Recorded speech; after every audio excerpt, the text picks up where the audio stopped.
Daar sê okay, hoor julle, ons is nou reg om te gaan. Ons is gepak. Daar was gister 'n bietjie van 'n argument gewees tussen my en Liesel.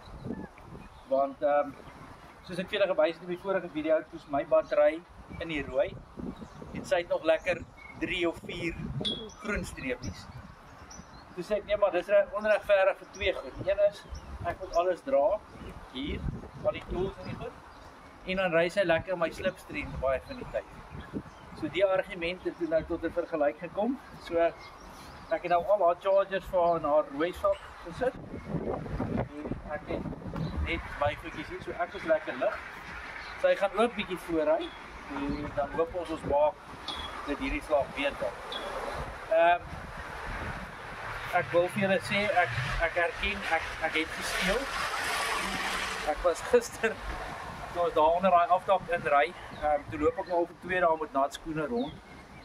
Toe sien ek hierdie plakkies daar lê. Okay, dit gelyk of dit weggooi goed is.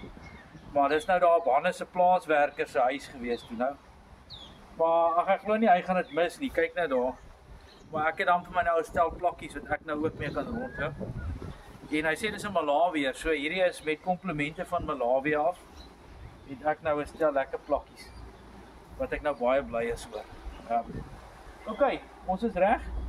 20 km ry, dan gaan daar 'n stop wees waar ons bietjie kan koffie kry hoop ek en die batterye kan laai.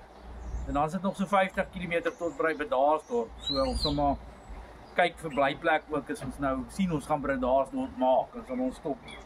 Net so aan, maar kom ons kyk hoe gaan dit. Right, ek gaan my pakkies nou hier so bære en dan vat ons die pad. Daar's hy. Okay, hier go.